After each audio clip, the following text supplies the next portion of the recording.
Hoje, encerrando a nossa série sobre renovação de mente, sobre esse processo que a Bíblia chama de metanoia, mudança de mente, de percepção.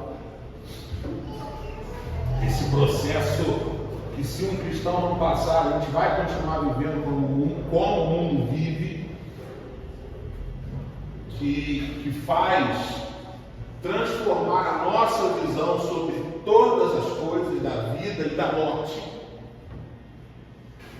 A gente hoje se eu não me engano, a terceira ou quarta administração, e encerrando hoje, a gente pode fazer de repente um apanhado geral de tudo o que foi falado já nessa série, e talvez o que ficou, o que mais bateu assim, o que mais sobrou, se a gente puder resumir em poucas palavras tudo aquilo que foi falado nessa série, se existe algo mais importante entre tudo de importante que foi falado, é o seguinte: são as tribulações e os sofrimentos na vida do cristão que aprovam, que filtram, que dão a verdadeira realidade, significado e valor para um cristão enquanto ele está nessa vida curta de 80, 90, 100 anos, talvez. Vou repetir. Se há algo que a gente pode resumir de tudo aquilo que foi falado aqui durante essa série de renovação de mente, é que são os sofrimentos e as tribulações que nós passamos durante a nossa vida terrena é o que verdadeiramente aprovam, filtram, carimbam o verdadeiro significado de uma pessoa que, não, essa pessoa realmente foi aprovada por Deus e diante dos homens. Eu vou repetir o que é os sofrimentos e tribulações. Sofrimentos e tribulações, problemas, são os elementos que a Bíblia nos diz que vão fazer com que você, com que eu, passemos no crivo de Deus, que diz, olha para uma pessoa e diz: esse aqui foi aprovado, esse aqui é um crente de verdade, um cristão de verdade. Enxergando. E por que essa série? E por que essa série é tão importante, principalmente para uma igreja que está começando agora como a nossa? Gente, pela manhã foi maravilhoso, maravilhoso. Você que não pôde vir, escuta, está tudo gravado, está tudo no grupo, vocês sabem, está tudo no grupo.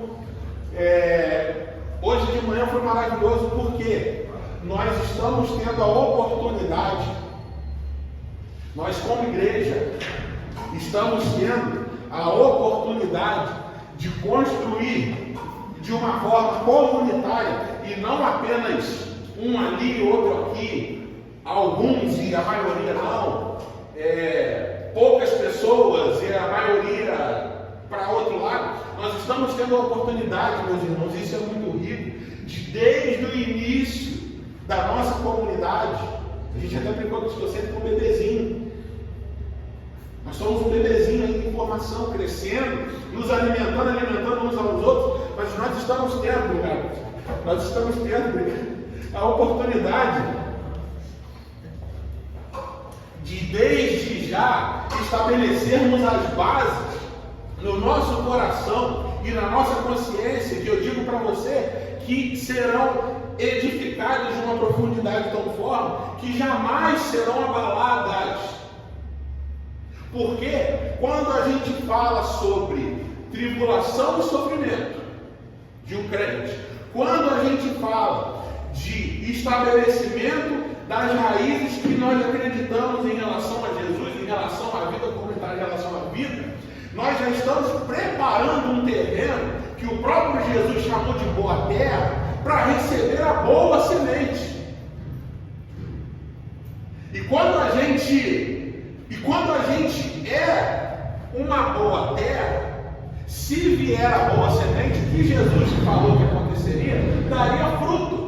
30 para 1, 50 para 1, 100 para 1. E fruto não é encher esse lugar de gente. A gente já está falando isso o tempo todo. É muito bom, seria muito bom que os nossos amigos, os nossos familiares, pessoas que nós amamos, e vocês não somente podem, como devem convidar pessoas para virem, se vocês acreditam que esse é um lugar saudável, é bom, só que dar fruto não é a quantidade de pessoas nesse ambiente. Dar fruto na igreja cristocêntrica sempre será o quanto você, e só você pode responder essa pergunta, é parecido com Jesus de Nazaré. Isso é dar fruto. A definição de uma boa terra é o quanto o seu caráter está sendo transformado, não do seu irmão do lado, é o seu. Eu estou falando com você, eu estou falando de mim. Isso é dar fruto. Então o que eu estou querendo dizer? Nós estamos, e é por isso que é tão lindo o que está acontecendo, principalmente em relação à classe de membros, que nós estamos construindo uma forma de pensar, uma forma de viver a igreja, que é o mais saudável possível. Ou seja, como Ellen falou aqui pela manhã, quando nós estamos num lugar que é saudável, a nossa responsabilidade aumenta, porque nós não temos desculpas para sermos os melhores discípulos de Jesus que nós podemos ser. Ou seja, a responsabilidade aumenta juntamente com alguns confortos de um lugar saudável. E o que isso tem a ver com o assunto de hoje? Tem a ver com o seguinte: você está num lugar, você está em uma igreja em que você jamais será iludido de que a sua vida vai melhorar só pelo fato de que você está aqui. Você está em um ambiente em que, se alguém um dia pregando ou falar assim, não, porque Deus ele vai dar a vitória, Deus ele vai te dar uma bênção, Deus ele vai te dar a vitória sobre os seus inimigos, a pessoa muito provavelmente será repreendida, talvez até ao vivo. Isso jamais será falado aqui, porque Deus não está interessado nas suas vitórias humanas, materiais, terrenos. Deus está interessado na melhora do seu caráter, na melhora de você como pai, de você como mãe, de você como esposa. E isso não tem nada a ver com o que o mundo chama de vitória. Muito pelo contrário. O que a gente precisa entender, como eu acabei de falar, o que a Bíblia chama de aprovação de Deus é quando um crente passa pelas tribulações naturais da vida. E no final das contas, quando Deus vai sondar o coração da pessoa, ele encontra alguém que ainda ama Jesus mesmo com as dificuldades. O que o mundo e a maioria das igrejas chamam de alguém aprovado, alguém abençoado, alguém que tudo dá certo. E que nem passa por problema. Afinal, problema só pode ser de errado. Mas quando eu olho para a Bíblia, eu vejo que o que confirmava a fé dos discípulos de Jesus era justamente o contrário. Era justamente o quanto aquela pessoa aguentou de pancada a vida toda. Isso é totalmente diferente do que a gente vê por aí. Porque, vamos ler nossa primeira referência? Vamos ler nossa primeira referência aqui?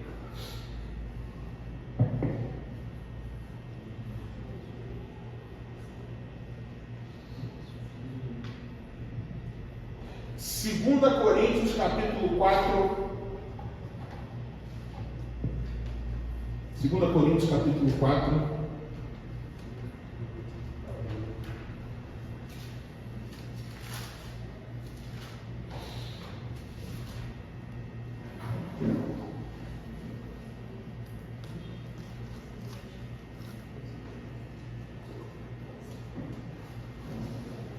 Vamos ler a partir do versículo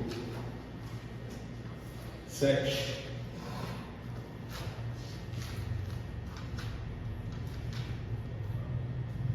leitura rápida, mas com alguns versículos, então eu vou pedir a atenção total de vocês, por favor. 2 Coríntios capítulo 4, versículo 7 em diante. Mas temos esse tesouro em vasos de barro. Paulo já começa chamando o Espírito Santo, que é Jesus vivo dentro de nós. Ele chama os nossos corpos de vasos de barro, frágeis, quebradiços, mas com um tesouro dentro dele, que é a própria presença de Jesus de Nazaré vivo dentro de nós. Para mostrar que este poder, que a tudo excede, provém de Deus e não de nós. De todos os lados, somos pressionados, mas não desanimados. Ficamos perplexos, mas não desesperados. Somos perseguidos, mas não abandonados.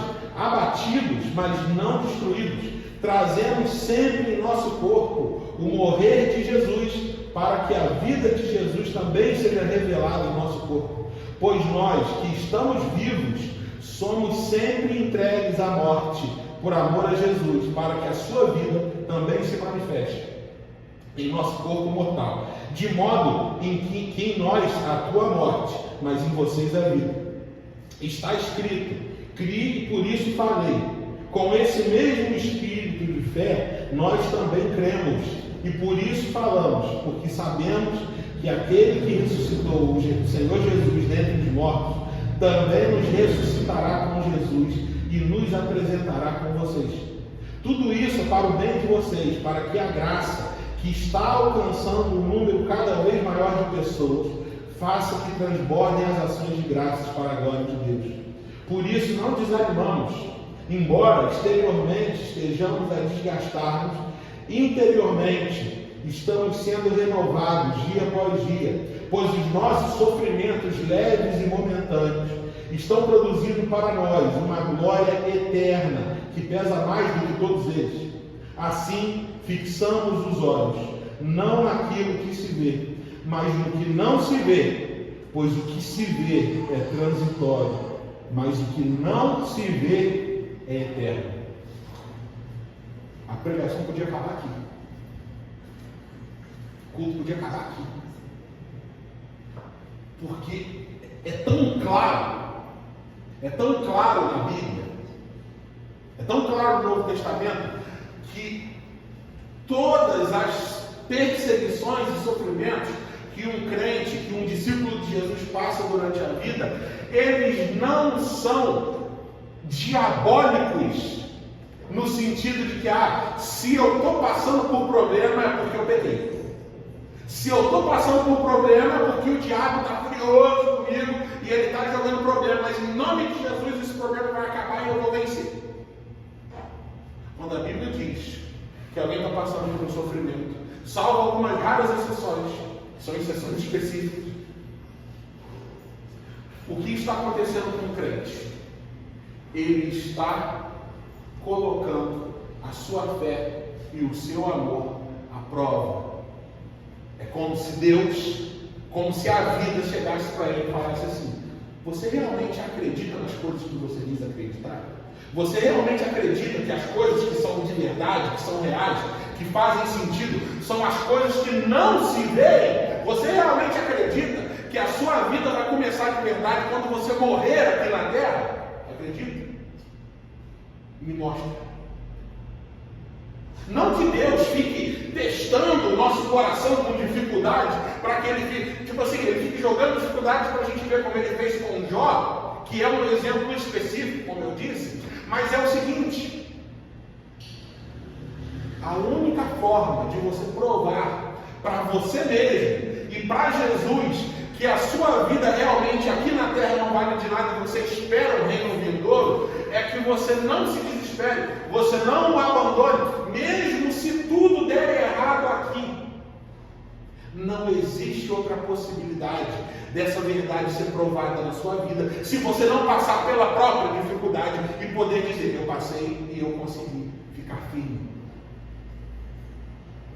Isso não é diabo, isso é glória. Isso é glória. Sabe o que significa? A gente esquece também de um detalhe muito importante. Quando Paulo e os outros apóstolos chegam e falam de dificuldades, de perseguições, quando eles falam sobre morte, quando eles falam sobre problemas, angústias, frustrações, sabe o que Paulo está falando? Paulo não está falando sobre perder o emprego. Paulo não está falando sobre alguém ficar com uma unha encravada. Paulo não está falando, se você é um prestador de serviço, você para de ter serviço e o dinheiro para de entrar, você precisa de repente de um empréstimo. Paulo não está falando de um filho seu passar mal e você tem que gastar o seu salário todo em remédio numa farmácia. Paulo está falando que existia a possibilidade de você acordar às 6 da manhã e um soldado romano ou uns soldados romanos invadirem a sua casa, matar toda a sua família, estuprar sua filha na sua frente e dizer: nega a Jesus que a gente deixa tudo tranquilo.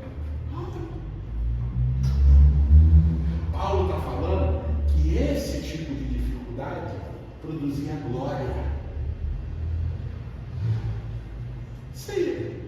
A gente tem que aumentar o nível da nossa vida, porque o crente brasileiro, mais especificamente, além de odiar sofrer, ele odeia tanto Deus quando acontece algum problema na vida e acha que Deus tem a responsabilidade de livrar das unhas encravadas da vida, só porque ele dá o dízimo e só porque ele vem na igreja todo domingo direitinho. Ele acha que Deus tem alguma responsabilidade de ficar tirando as pedras da vida do caminho.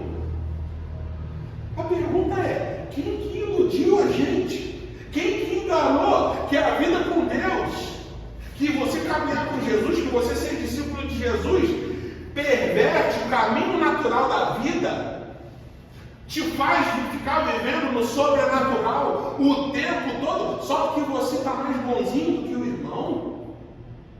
Quem te enganou que a vida ficaria mais fácil? Quando eu leio a Bíblia, eu vejo que a vida fica mais difícil. É óbvio que a gente nunca vai conseguir, talvez em vida, entender que a vida vai ficar mais difícil, porque não existe perseguição no Brasil.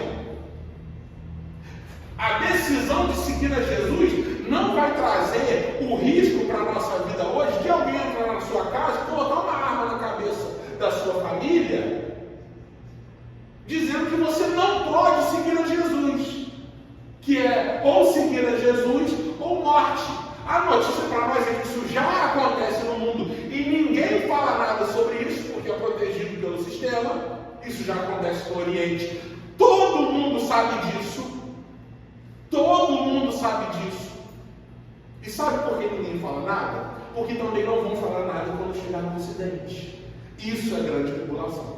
Isso é mais para o futuro, talvez um pouco mais tempo, mas isso vai chegar. Só que o crente brasileiro se acostumou tanto com a facilidade da fé que chama de perseguição, problema, sofrimento, derrota, uma demissão do emprego, uma doença na família, um dia que acorda de mau humor. Eu estou sofrendo uma perseguição. É o quê? E ainda, além de chamar, acha que Deus está falhando com ele, porque ele está passando por aquele tipo de problema. Primeiro, nós não sabemos o que é problema. A gente não sabe o que é o problema. Se Deus não prometeu para a turma da época de Paulo o livramento nem das perseguições que poderiam matar. Se você já leu o Apocalipse, o próprio Jesus, nos primeiros 4 capítulos de Apocalipse, naquelas cartas à igreja, o tempo todo, 2 ou 3 situações na verdade, chega e fala assim: olha só, vão entrar pessoas na igreja e vão pegar muitos de vocês, vão passar a espada alguns de vocês, mas fiquem firmes. Jesus avisou que ia ter sangue. Jesus avisou que ia ter problema, e Jesus não está falando de unhas encravadas, ele está falando de alguém chegar e matar o seu filho, a sua mãe, a sua tia, e Jesus disse: eu não vou te livrar disso. E o crente brasileiro acha que tem que ter uma promoção de emprego, porque deu 20% do dinheiro dele no mês. Aí o crente acha que o filho dele não pode ficar doente, porque ele está há 8 domingos sem faltar a culto. Quem nos engana?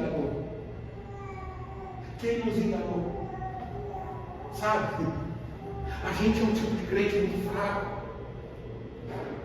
Se existe algo que a gente está aprendendo com essa série é o seguinte: Deus não nos prometeu nada para esta terra. Sabe que Deus, se a gente for ao pé da letra na Bíblia, nos prometeu para essa terra, na boca dos apóstolos e dos profetas, sofrimento e perseguição. E eu não estou falando de sofrimento e perseguição no Brasil. Quer saber o que é sofrimento e perseguição? Que a Bíblia fala? Abre o seu celular e pesquisa assim: perseguição religiosa na Arábia Saudita. Vai ver o que eles fazem com os crentes lá. É parecido com o que faziam com os crentes na Bíblia. Na época era leão, aqui, leão, espada. Hoje eles jogam crente, não só crente, existem vários tipos de perseguição, mas trazendo para cá, jogam de prédio, afoga. Na época do Estado Islâmico, ali por 2017, 2019, mais ou menos, estava muito forte, a gente recebeu vários vídeos no Brasil. O pessoalzinho de laranja, cristãos cópicos do Egito, se eu não me engano, dentro de jaulas, colocados dentro de jaulas e afundados dentro da piscina, ficando 10 minutos embaixo da piscina, levantavam todo mundo morto lá. Isso é perseguição, isso é problema. E Jesus, em momento nenhum, disse que livraria. Jesus disse que aconteceria. O que a gente parou de crer? É que aquele leve sofrimento que Paulo falou aqui traria uma glória eterna, invisível aqui. O sofrimento de entrar enjaulado numa piscina cheia de água e morrer afogado, ter uma das piores mortes que pode ter, é o que a Bíblia chamou de sofrimento. E nem esse sofrimento foi prometido por Jesus de ser livre. Mas a gente acha que a gente não pode ficar doente, porque a gente deu o dízimo. A gente é muito ruim. A gente é muito ruim. Isso é óbvio que tem a raiz na teologia da prosperidade que arrebentou a mente e o coração das igrejas, principalmente no Brasil e nos Estados Unidos. É óbvio que isso tem uma raiz. E a gente foi convencido disso, principalmente para quem é mais velho de igreja, sempre ouviu que Deus tem responsabilidade da vitória sobre os seus inimigos. Não, Ele não tem. Ele já te deu a maior vitória que Ele poderia te dar. É chegar e falar o seguinte: olha só, você pode ter a vida mais sofrida e miserável aqui, mas tudo que você passar aqui, a Bíblia e Paulo chama de sofrimento leve e momentâneo. Tudo o que a vida terrena pode te fazer passar, por pior que seja, é leve e momentâneo. Você acredita realmente nisso? Ou ainda existe algum resquício dentro do seu coração de que Deus te deve alguma coisa? A gente tem que caminhar, meus irmãos, com um sentimento totalmente resignado no coração, de viver a vida, passando dia após dia, bastando cada dia o seu mal, com a mente entendendo uma coisa: Deus não me deve nada, Jesus não me deve nada, eu já fui salvo, eu já fui amado sem merecer. O que eu preciso mais? O que eu devo exigir mais de Deus, além do que Ele já me deu em Cristo? Você tem que acordar, olhar no espelho e falar assim: eu gosto dessa frase, eu quero, eu já estou errado. Tudo que eu recebo de bênção, ou recebo de alguma coisa, eu dou glórias a Deus, mas não porque Ele tenha me dado como um presente especial, mas simplesmente porque eu com Ele fiz por onde, eu com Ele posso ter acesso a essas bênçãos, farei tudo para a glória do nome dele. Mas se eu não tiver essas coisas que me dão conforto aqui, está tudo bem ainda? Você é capaz de falar assim, está tudo bem? A maior renovação de mente que a gente pode passar, a maior renovação de mente que a gente pode passar nessa vida é entender que o próprio Jesus veio mostrar o quão valioso é o sofrimento para a produção e edificação de glória interior no nosso coração. Por que você acha que os maiores índices de suicídio, problemas mentais relacionados à ansiedade e total insatisfação com a vida estão nos países mais ricos e confortáveis do mundo. Pega o índice de suicídio e problemas mentais na Suécia e pega os índices de suicídio e problemas relacionados à ansiedade em alguma favela do Rio de Janeiro. Por que você acha que o pessoal se mata mais na Suécia? Porque o ser humano, existe algo no sofrimento humano que no mínimo, faz ele nem ter tempo de pensar nos seus conflitos subjetivos interiores. Existe alguma coisa, um problema, em alguma coisa que o ser humano fala, eu tenho que resolver isso aqui. Existe uma energia, existe algo que vai mover o ser humano na direção da solução e que tem alguma vida envolvida ali, que faz o ser humano nem pensar nos seus próprios problemas. Falar assim, olha só, se eu não fizer isso, eu nem sobrevivo. O ser humano, como nós, criação de Deus, e todos nós somos compostos pela mesma coisa interior, seja um chinês, seja um macuquense, nós não somos preparados para uma vida sem esses percalços. Uma vida com problemas também é graça. O que eu entendo?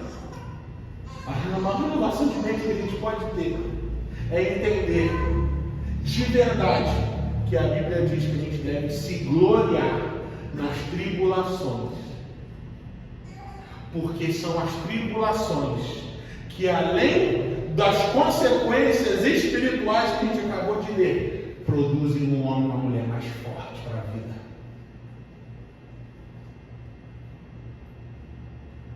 Isso a gente não ouve dentro de igreja. É triste, né?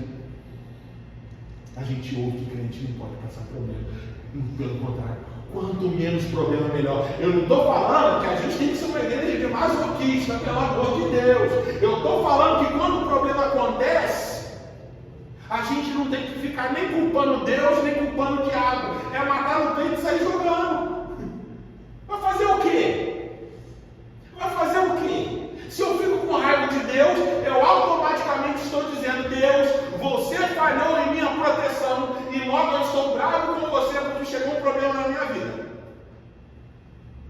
Se eu coloco a culpa no diabo, eu surto mais ainda, porque aí eu começo a achar que eu estou desprotegido, eu começo a achar que o sangue de Cristo não é mais suficiente para me proteger dos ataques espirituais e aí eu vou procurar alguém para me cobrir. Aí eu endoidei também. Enquanto é só você olhar para o seu problema e falar assim, ó, eu estou com Jesus. O que é estar com Jesus no problema? É você resolver o seu problema da forma que Jesus resolveria. Se tiver algum milagre no meio do caminho, glória a Deus. E quando o milagre não chega? E quando o seu filho pega um leito de morte e você ora até o final da vida dele e mesmo assim ele não é curado, Deus prometeu que ele seria curado? A gente pode orar? Óbvio, com certeza. Mas qual que é a postura certa? Quantas pessoas você conhece que o problema da vida, principalmente relacionado à saúde, morte de parente, a pessoa perde o chão completamente abandonado? Não, a minha avó de 95 anos morreu, logo Deus não existe. Porque deixou ela morrer. Eu com 62 anos de idade, estou com uma artrose no joelho. Eu estou orando tanto para Deus me curar, mas Ele ainda não me curou. Deus, eu acho que Deus não existe. Você quer chegar a 62 anos sem artrose? Pelo amor de Deus, que mundo que você vive? Tem gente que está mais nova aí com artrose.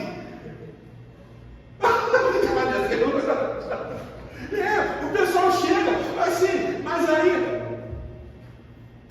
Sabe? Quem te disse que não seria assim? Seria muito fácil, era só se converter que estava tudo bem, era só se converter que o seu negócio ia dar certo, era só se converter que o seu negócio ia prosperar, era só se converter que no outro dia você ia ter 5 mil reais na sua conta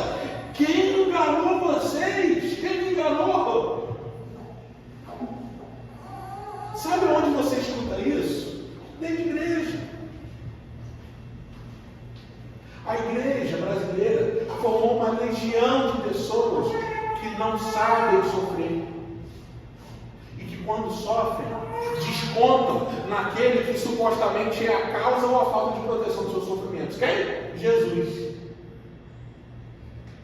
Aí Jesus imaginando o Senhor assim, esse povo brasileiro. É por isso que quando a perseguição chegar, a igreja brasileira vai acabar. E espero que acabe mesmo. Sabe o que vai salvar a igreja brasileira? Opinião pessoal minha, tá? A gente ouve falar que vai chegar um avivamento no Brasil.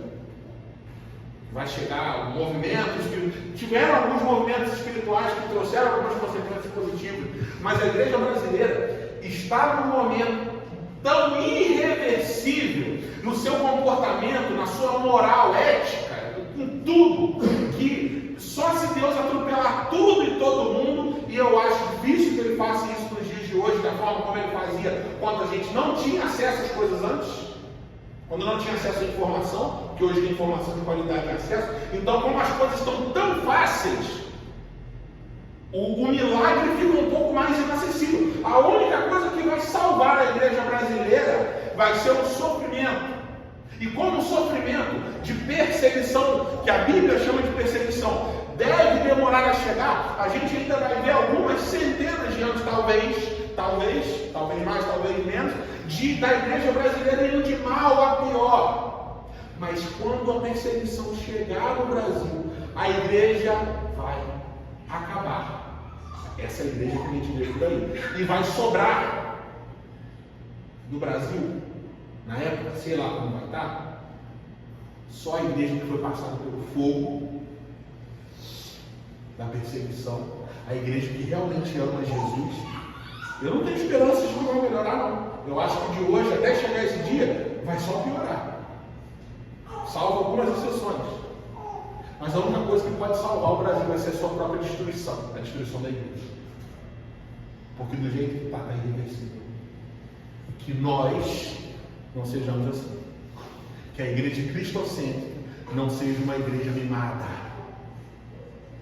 Que a igreja cristocêntrica, se algum membro dela estiver passando alguma dificuldade, esteja o mais junto possível, mas sem ilusão de que Deus virá com um milagre especial para aquela pessoa. Não, o milagre pode vir, mas o milagre também pode não vir.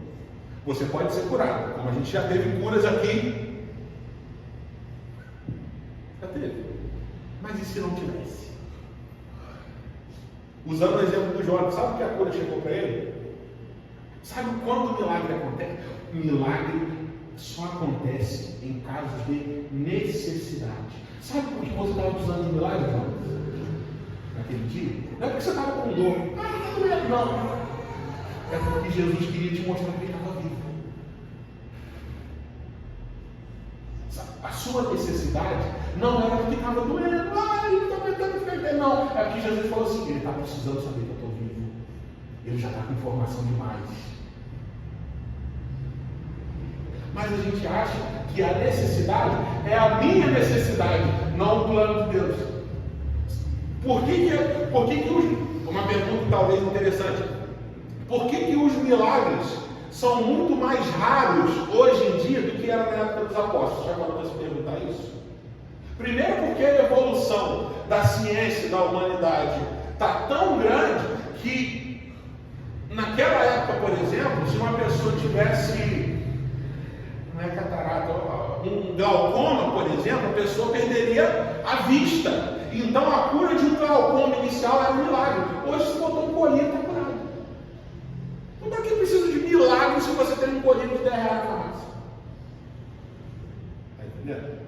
Por que pipoca milagre? Onde é o lugar que pipoca milagre hoje em dia? Nos lugares mais isolados do planeta. Porque lá não tem estrutura. Lá tem necessidade. Lá chegam casais de missionários e missionários sozinhos perante uma doença. Isso hoje em dia está, né? Os testemunhos são variados, gravação, foto, próprio testemunho. Pessoas simplesmente se presenciam com milagres onde há necessidade. Mas eu estou falando de necessidade. Eu não estou falando de alguém que tem condição de pagar um tratamento médico ser curado num lugar onde há tratamento médico. Isso é capricho. E ainda assim Deus pode fazer, mas normalmente Ele não faz, porque não há necessidade. Sabe? Mas aí a gente é tão mimado que a gente acha que qualquer unhazinha encravada nossa virou necessidade. E é necessidade. Se é minha necessidade, vira automaticamente necessidade de Deus. A gente é muito arrogante, né? A gente é muito arrogante. Muito, muito, muito arrogante. Que a gente possa aprender, meus irmãos, que Deus não nos prometeu nada. Não há ilusões na vida com Jesus.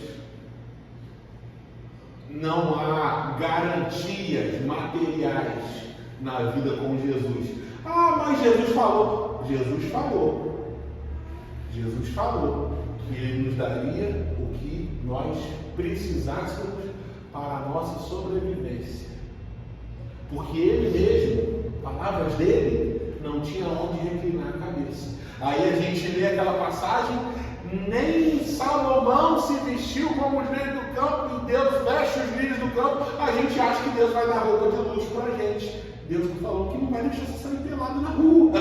Calma, Ele não está te prometendo a roupa de couro. Sabe?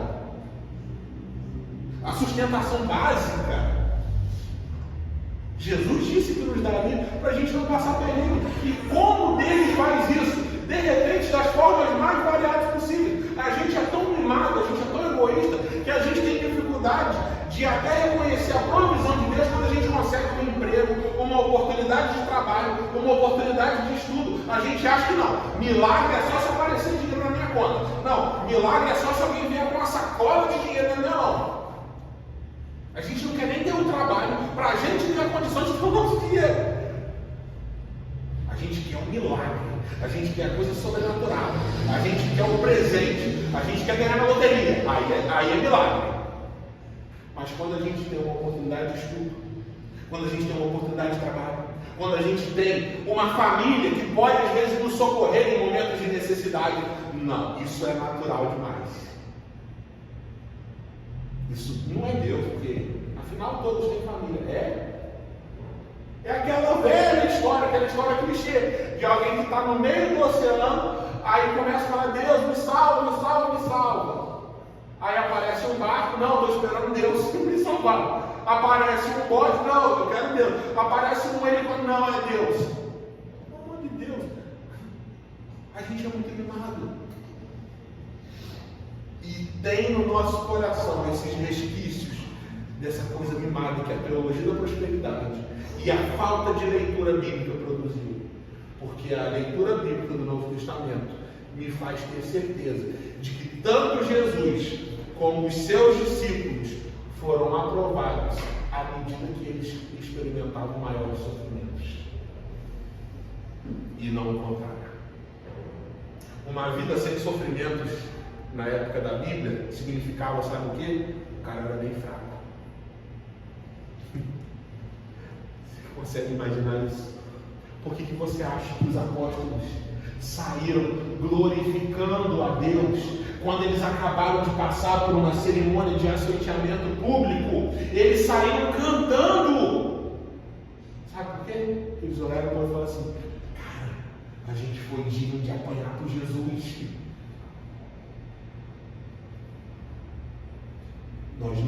Nós jamais alcançaremos esse nível de consciência, porque nós não somos perseguidos como eles. Mas, de novo, a nossa responsabilidade aumenta, porque nós temos a oportunidade de ser melhores e melhores e melhores em relação a Jesus do que nós somos hoje. E se você não é, você é fraco. E se eu não sou, eu sou fraco. A gente tem que ser kamikaze mesmo, porque é muito fácil. O Brasil é um país facílimo de ser crente. A gente precisa levar até as últimas consequências, porque haverá um dia que não poderá levar até as últimas consequências sem ser morto. Hoje, levar até as últimas consequências pode te comprometer no seu trabalho, na sua escola, no fim. E a gente não leva com medo de problema. a gente tem que se acostumar com os padrões bíblicos de sofrimento. Infelizmente, eu não vou ser hipócrita de falar o seguinte. Eu até falei sobre isso em um dos primeiros cultos. Tinha 8 pessoas na igreja que eu falei isso. Eu estava com uma dificuldade muito grande. E eu admito para vocês isso. Eu estava com uma dificuldade muito grande nos momentos de maior fervor espiritual meu. Eu sentia que o meu amor por Jesus estava aumentando. Mas eu ainda tremia na base, como diz o Cria. Eu ainda tremia na base quando eu pensava que um dia eu pudesse ter a minha vida física ameaçada por defender o Evangelho. Eu confesso para vocês que isso passava um pensamento na minha cabeça de que eu poderia largar, de que eu não aguentaria. E você quer mais uma confissão? Eu olho para dentro de mim hoje e eu não sinto que eu estou ainda assim.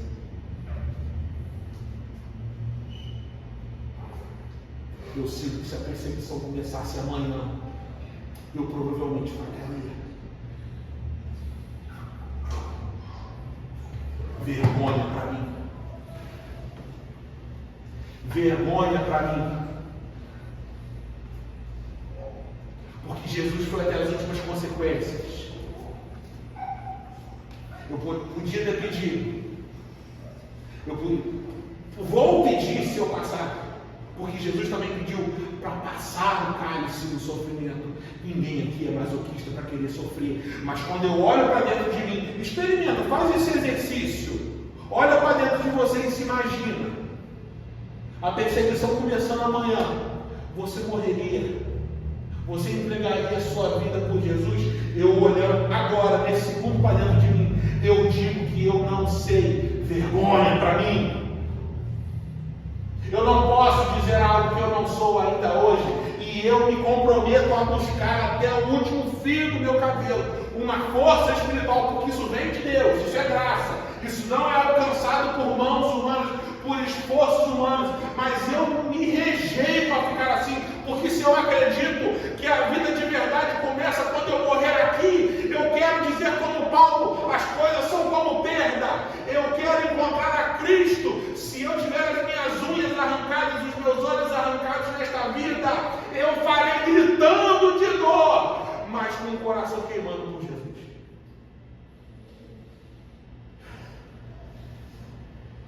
E eu não quero alcançar isso sozinho. Eu quero alcançar isso com vocês. Mas a gente precisa, gente. A gente precisa elevar o nosso nível de cristianismo enquanto está fácil, porque uma hora vai apertar. Jean, vai demorar. Eu também sou do tipo que acha que vai demorar, mas eu não quero viver os meus dias desleixados, gente. Eu não quero ser tão ridículo, ter uma fé tão fraca, que vai depender das coisas apertarem para eu elevar o meu nível. Por que eu não elevo o meu nível desde já? Eu sou tão miserável? Eu sou tão miserável assim? A resposta é sim. Eu estou sendo miserável, mas eu não quero mais. Eu rejeito. Talvez esse seja um dos últimos níveis para se alcançar. Talvez isso seja algo que eu não tenho ilusões que provavelmente em vida, e por isso eu vou depender muito da graça de Deus, que a gente, qualquer um aqui, alcance de verdade, porque é muito fácil falar. Pode chegar o dia que eu sinto no meu coração, eu acordei hoje sentindo que eu morro por Jesus, mas como é que eu vou provar? Mas eu quero que meu coração me dê certeza disso.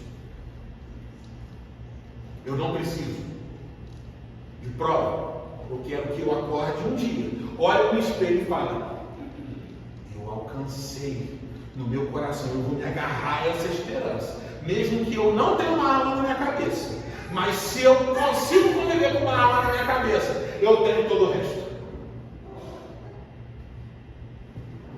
Eu ainda não alcancei, mas eu não vou descansar até alcançar.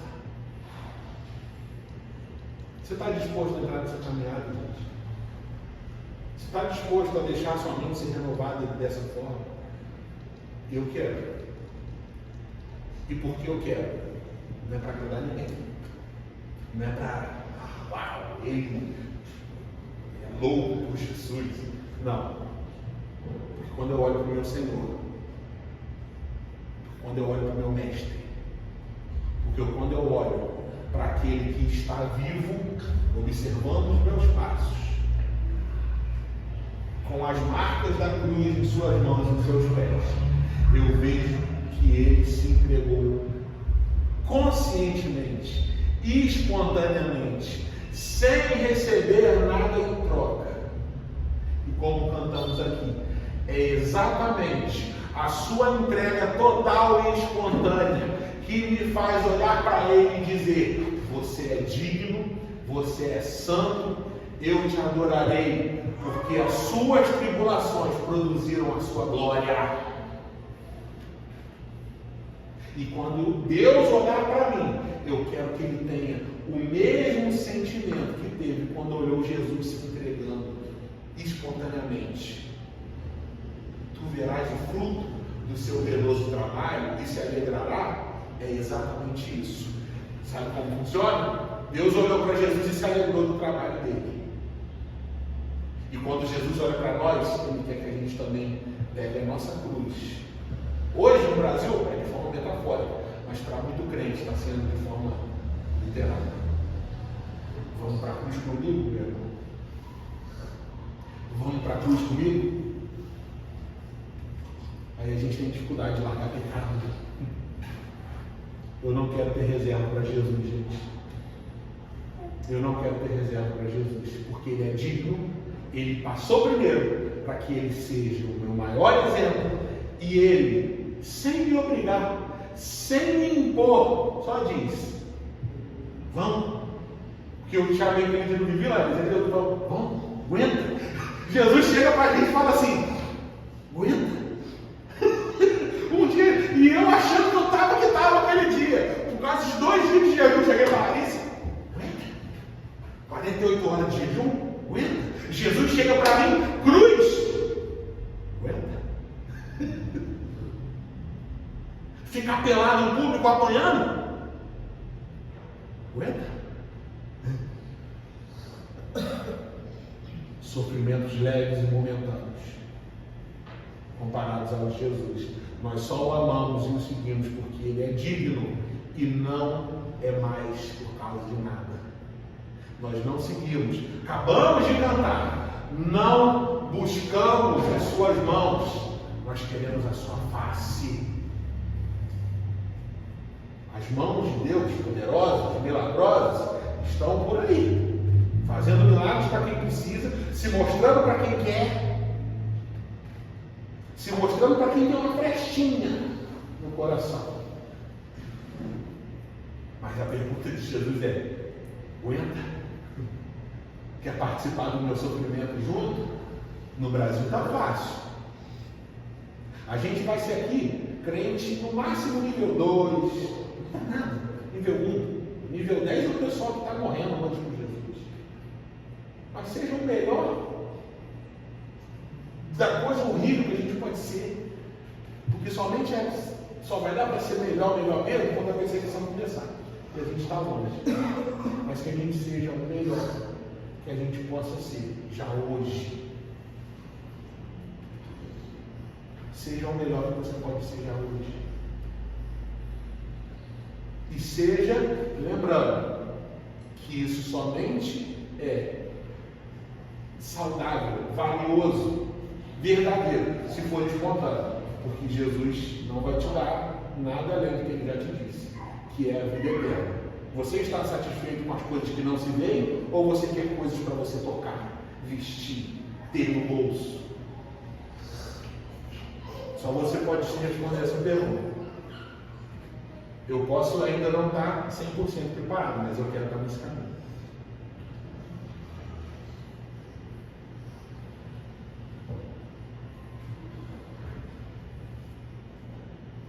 A gente, antes de eu chamar o pessoal do louvor para encerrar, quero dizer o seguinte: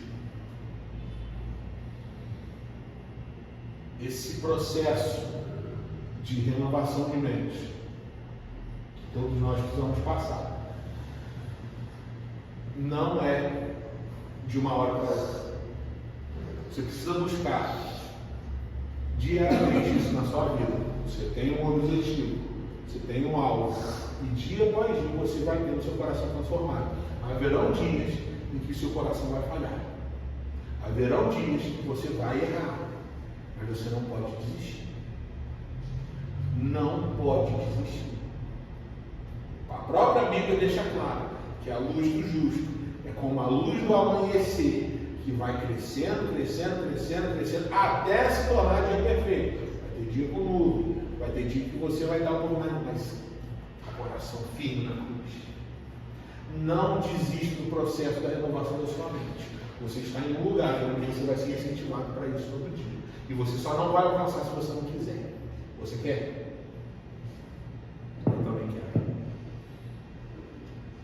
E a nossa próxima série vai ser para a gente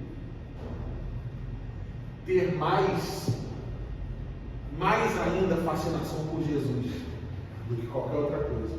Olhar para Jesus mesmo como toda a fonte da nossa vida, porque a letra mata, as informações sozinhas matam. Mas o Espírito pode espelhar tudo isso aquilo que temos conversado e transformar em vida prática para nós. Somente o Espírito tem essa capacidade. Você quer passar por esse processo? Se você está nesse processo, quer renovar hoje, se você ainda não entrou, quer entrar hoje, abaixe sua cabeça, feche seus olhos e responda essa pergunta para você mesmo. Paga as luzes para mim, Ana.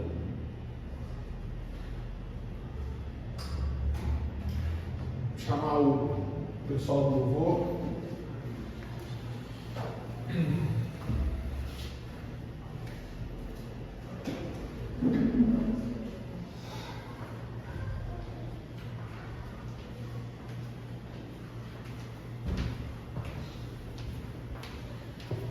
Mais uma vez, quero